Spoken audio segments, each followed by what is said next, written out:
സ്വർണ്ണമയൂരം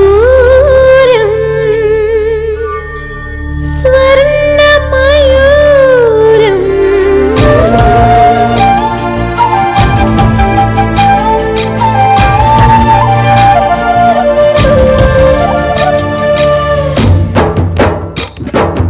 ആരാരോ തേടുന്നു അന്തിനിലാവൊളിയെ അമ്മാനം മാനത്തെ ിടുന്നു മുല്ലമുളങ്കുഴലി പിന്നെയും ചാഞ്ചാടും ചെല്ലമഴത്തുള്ളിയേ കനവ് പോലെ പുതു കവിത പോലെ കടൽ പോലെ കാറ്റു പോലെ ആരാരോ തേടുന്നു അന്തിനിലാവൊളിയെ അമ്മാനം മാനത്തെ അല്ലി മലർത്തുള്ളി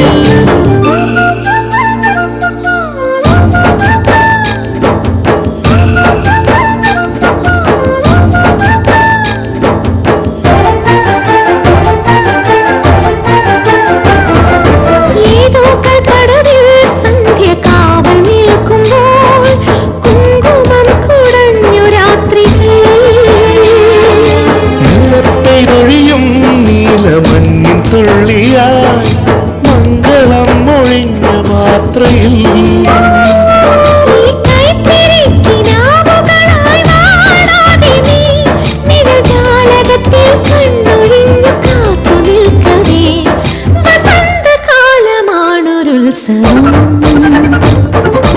ആരാരോ തേടുന്നു അന്തിനിലാവൊളിയെ അമ്മാനം മാനത്തെ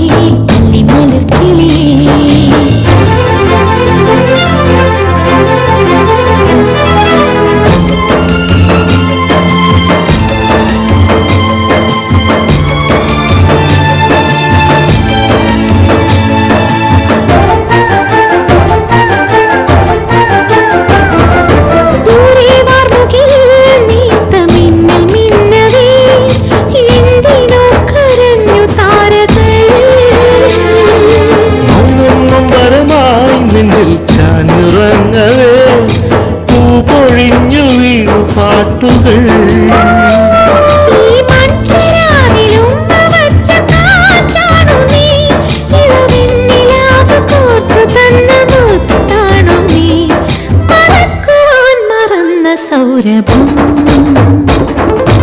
ആരാരോ തേടുന്നു അന്തിനിലാവൊളിയെ അമ്മാനം മാനത്തെ അല്ലി മലർക്കിളിയേ കനവ് പോലെ പുതു കവിത പോലെ കടൽ പോലെ കാറ്റു പോലെ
ചെറിയമ്പറ അമ്പലപ്പറമ്പി വെച്ച് തല്ലുണ്ടാക്കി തമ്പ്രാട്ടി. 4-5 പേരെ ഒറ്റയ്ക്ക് തല്ലിന്നാ കേട്ടത്. ശേഖരൻ തമ്പ്രാന്റെ മോനെയും ചങ്ങാതി വരെയാ തല്ലിയത്. ആരെ? രാജേന്ദ്രനെയോ? ഈശ്വര, എന്നിട്ട് എവിടെ രഘുപതി? കൊച്ചമ്പ്രാനെ അപ്പൊ തന്നെ പോലീസ് വന്ന് കൊണ്ടുപോയി. സ്വാമി അറിഞ്ഞില്ലേ കണ്ണപ്പ? അറിഞ്ഞു തമ്പ്രാട്ടി. വലിയമ്പ്രാൻ നേരെ സ്റ്റേഷനിലേക്ക് പോകാൻ തുടങ്ങുന്നത് കണ്ടിട്ടാ അടിയൻ ഇങ്ങ് പോകുന്നത്.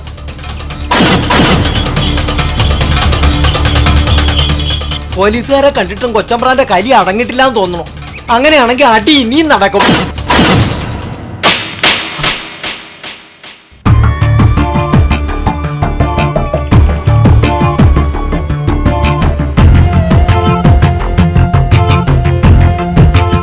തോന്നിവാസം കാണിച്ചിട്ട് നീ ഇന്ന് പ്രസംഗിക്കുന്നു. ഞാൻ കൈവച്ച് തുടങ്ങിയ പിന്നെ നിന്റെ കാലക്കേടാ രാജേന്ദ്ര.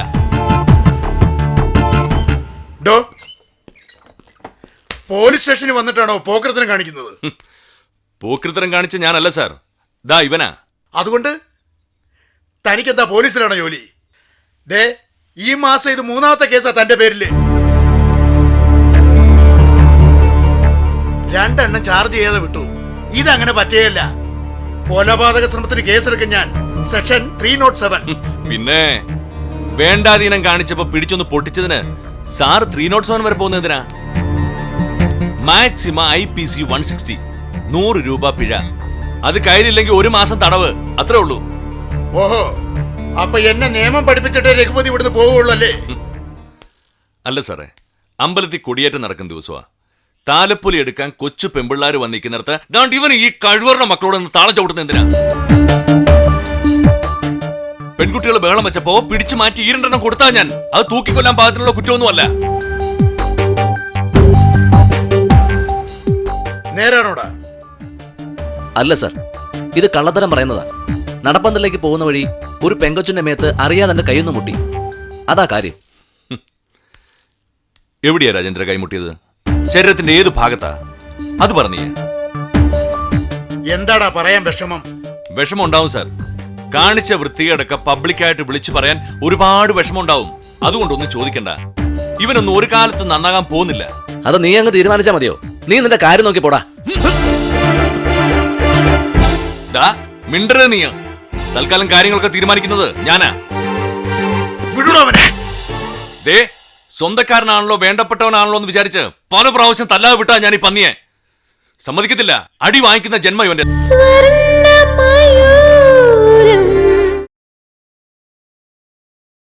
സ്വർണ്ണമയൂരം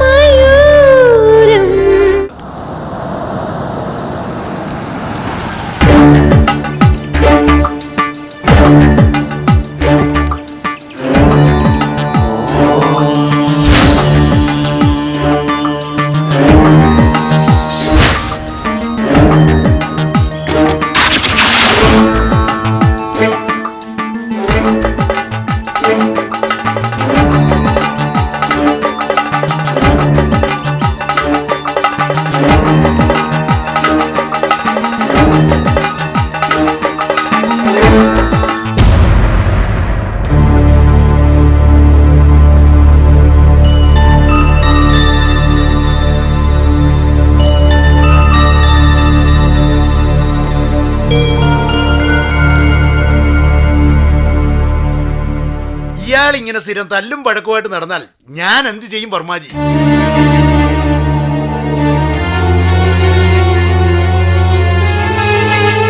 അതാ എന്റെയും പ്രയാസം. തല്ലി നേരെയാക്കേണ്ട പ്രായം കഴിഞ്ഞില്ലേ? ഒരെണ്ണം കൊടുക്കണമെന്ന് വിചാരിച്ചതാ ഞാൻ. താനോ? അതിനൊക്കെ ഞാനുണ്ട് ഇവിടെ.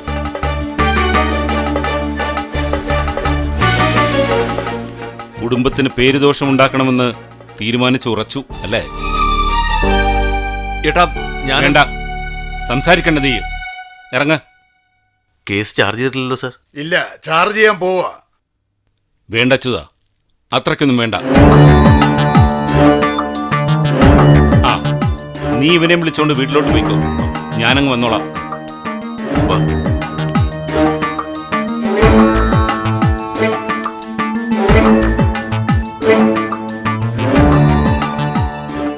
ഇങ്ങനെ തല്ലുപുള്ളിയായി പോയല്ലോ.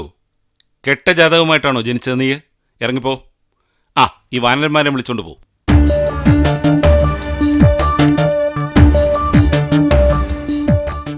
ഞാൻ എന്താ വർമാജി വേണ്ടത്? ഒന്ന് പേടിപ്പിക്കാവെന്ന് വെച്ചാൽ പോലീസുകാർക്ക് അറിയാവുന്നതിനേക്കാൾ കൂടുതൽ നിയമങ്ങൾ അറിയാൻ രഘുപതിക്ക്. ഞാനും വല്ലാത്ത വിഷമത്തിലാണ് അച്യുത. അവനെ കൊണ്ട് തോറ്റു ഞാൻ.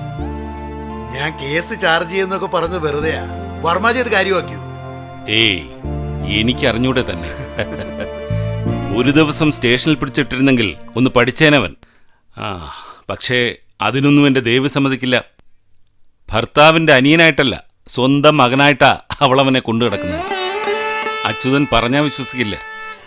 നമ്മൾ കൊച്ചു പിള്ളേരെ തല്ലിയും വഴക്ക് പറഞ്ഞും കൊണ്ടു കിടക്കാറില്ലേ, അതുപോലെ അവൾ. ഈ വീരശൂര പരാക്രമയുണ്ടല്ലോ, അവളുടെ മുമ്പിൽ ചെന്ന പച്ചപ്പാവ. എന്തു പറഞ്ഞാലും കേട്ടോണ്ട് നിൽക്കും.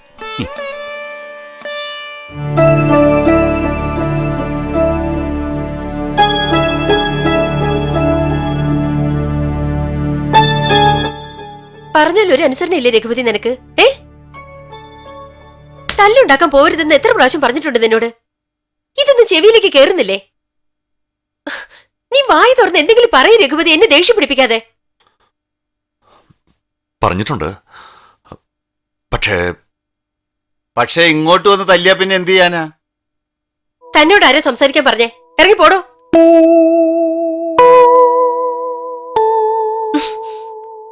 കൊണ്ടു നടന്ന് ഇവനെ ഇത്രയും വഷളാക്കിയത് താനാ. ഇവിടുത്തെ പണി മതിയാക്കി തന്നെ ഞാൻ പറഞ്ഞു വിടുന്നുണ്ട്. ഏട്ടത്തി ഇത് ചെറിയേട്ട പോണ കേട്ടോ. നിക്കവിടെ.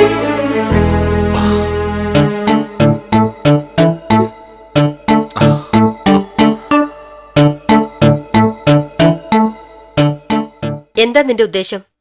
പോലീസ് സ്റ്റേഷൻ കയറി ഇറങ്ങി നടക്കാന്നാണോ? തല്ലുണ്ടാക്കാൻ പോവോ ഇനി നീ? ഇല്ല. വിശ്വസിക്കില്ല ഏട്ടത്തി, കഴിഞ്ഞ തവണ ഇത് തന്നെ പറഞ്ഞതാ. അവളോട് എന്തിനാ ദേഷ്യപ്പെടുന്നേ? നേരില്ലേ അവള് പറഞ്ഞത്? നീ എന്താ രഘുപതി ഇങ്ങനെയായി പോയത്?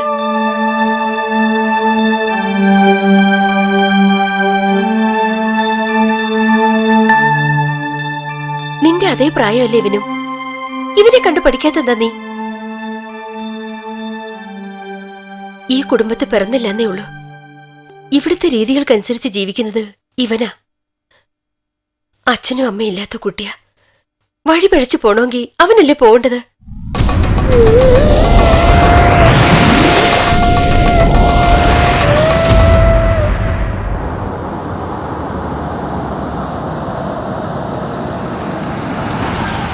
ആ വലിയേട്ടൻ വന്നല്ലോ.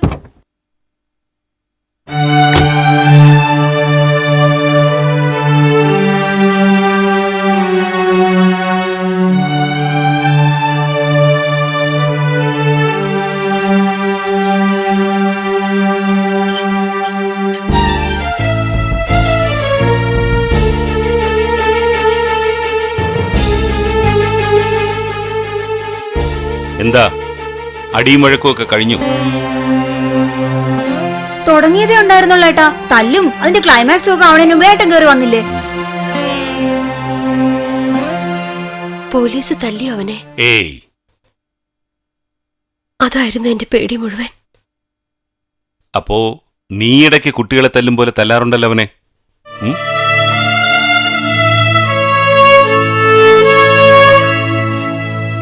ഞാൻ തല്ലിയ അവനേക്കാളും വേദനിക്കുന്നത് എനിക്ക് തന്നെയാ.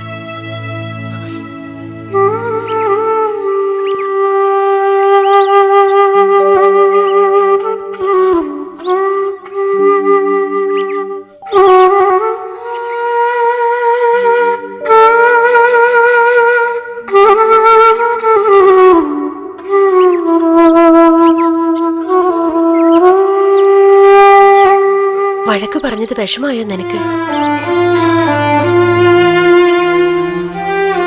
ഏട്ടത്തി വെറുതെ ദേഷ്യം പിടിപ്പിച്ചിട്ടല്ലേ നീ? സാരല്ല, ഇനി വഴക്കിനൊന്നും പോവാതിരുന്നാ മതി. ദേഷ്യം വന്ന് എന്റെ മനസ്സിൽ തോന്നുന്നതൊക്കെ പറയും ഞാൻ. അതിനിങ്ങനെ പിണങ്ങിയിരിക്കൊന്നും വേണ്ട. എനിക്ക് ഏട്ടത്തിയോട് പിണക്കൊന്നുമില്ല. നിന്നെക്കുറിച്ച് ഓർക്കുമ്പോഴാ എന്റെ പേടി മുഴുവൻ. ഇവിടുന്ന് പുറത്തിറങ്ങിയാ തിരിച്ചു വരുന്നത് വരെ ആദ്യം എനിക്ക് ഏട്ടത്തേക്ക് നിങ്ങളല്ലാതെ വേറെ ആരാ ഉള്ളേ? ഇതാ കുഴപ്പം. ഇനി ഓരോന്നും പറഞ്ഞ് കരച്ചിൽ തുടങ്ങും.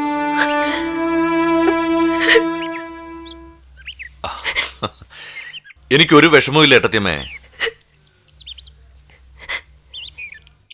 ഇത്രയും വലിയ കുട്ടിയൊന്നും ഇങ്ങനെ ശാസിക്കാൻ പാടില്ലാത്തതാ.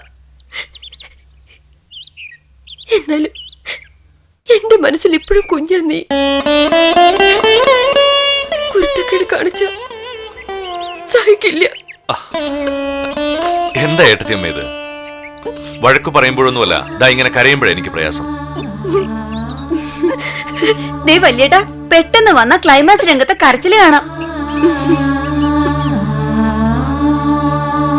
നീ കരഞ്ഞുകൊണ്ടൊന്നും ഇവന്റെ സ്വഭാവം മാറാൻ പോകുന്നില്ല. ഞാൻ നോക്കിയിട്ടൊരൊറ്റ വഴിയേ കാണുന്നുള്ളൂ. ഇവനെ പിടിച്ച് നമുക്കൊരു പെണ്ണ് കെട്ടിക്കാം. ഇത് നോക്കിയെടുത്തി, നല്ല പെണ്ണല്ലേ? ഇത് ഏതേ കുട്ടി? ആര് കൊണ്ടുവന്നതാ? ആ, SI അച്യുതന്റെ അയലത്തുള്ള ഒരു കുട്ടിയാ. അയാൾ ഇതെന്നെ കാണിക്കാനായിട്ട് എന്നെ കൊണ്ടുവന്നതാ. നല്ല മുഖശ്രീയുള്ള കുട്ടിയല്ലേ? ഇഷ്ടപ്പെട്ടോ നിനക്ക്? എനിക്കല്ലല്ലോ, ഇവനല്ലേ ഇഷ്ടപ്പെടേണ്ടത്. നോക്കിക്കേ. എനിക്ക് വേണ്ട. ആ രഘുപതി, കല്യാണം കഴിക്കാൻ ഉദ്ദേശമില്ല നിനക്ക്? തൽക്കാലം ഇല്ല.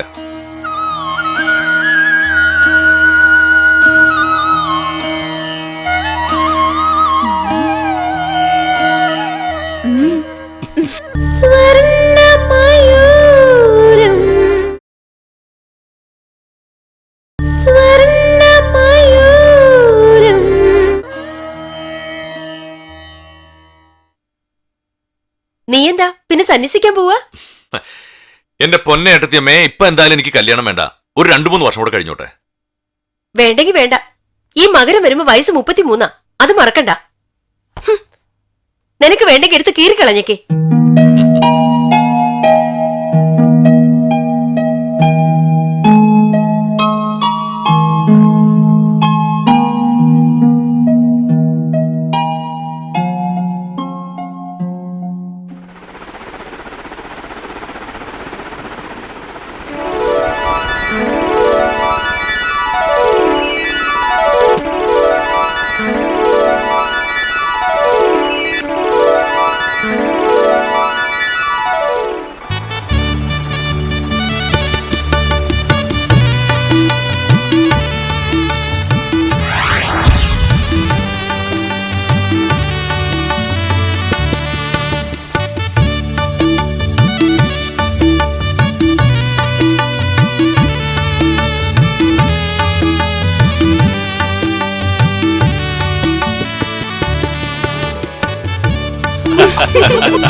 ഇപ്പൊ കല്യാണം വേണ്ട നിനക്ക് അല്ലേ? അല്ല, ഏതാ ഈ കുട്ടി? ആ, ഞാൻ പറഞ്ഞില്ലേ, ആ SIയുടെ അടുത്ത വീട്ടിലെയാ. വലിയ പണമൊന്നുമുള്ളവരല്ല, സാധാരണക്കാരാ. ഒരുപാട് കാശ് എന്തിനാ നമുക്ക്? കുട്ടി നന്നായിരുന്നാ പോരെ? അച്യുതന് വർഷങ്ങളായിട്ട് അറിയാം ഈ കുട്ടിയെ. ഒരു പാവം സ്കൂൾ മാഷിന്റെ മോള. ഒന്ന് പോയി കാണാം അല്ലേ രഘുപതി?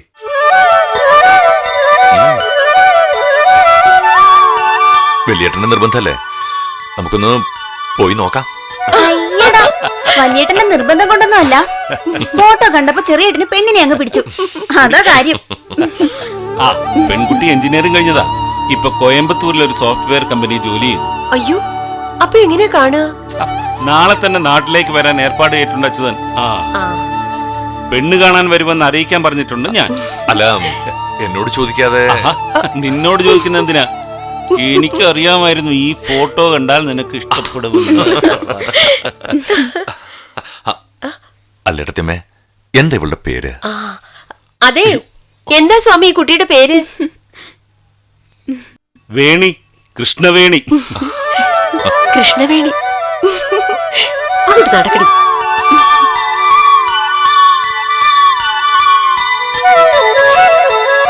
വേണി, കൃഷ്ണവേണി.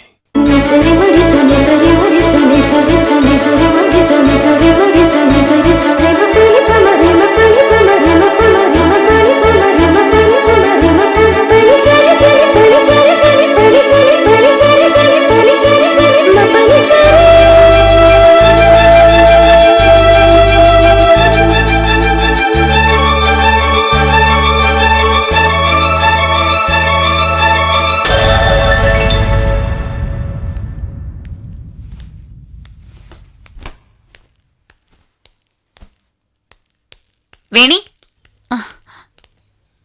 താനെന്താ ഇന്ന് വീട്ടിൽ പോവാണോ? യെസ്.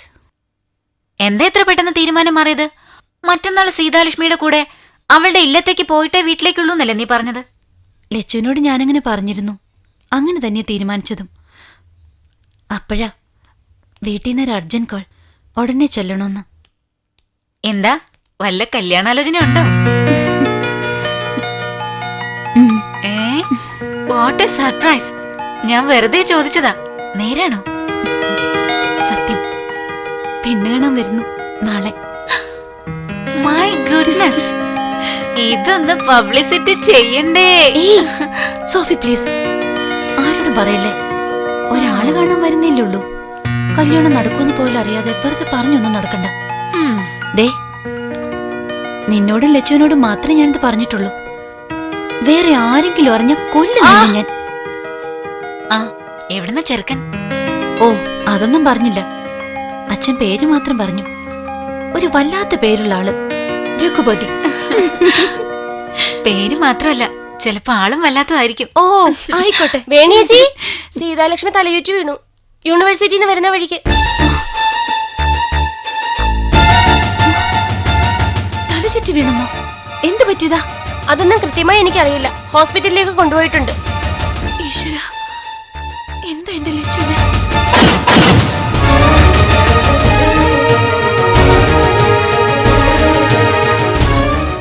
Excuse me, Seethalakshmi കാഷ്വാലിറ്റിയിൽ.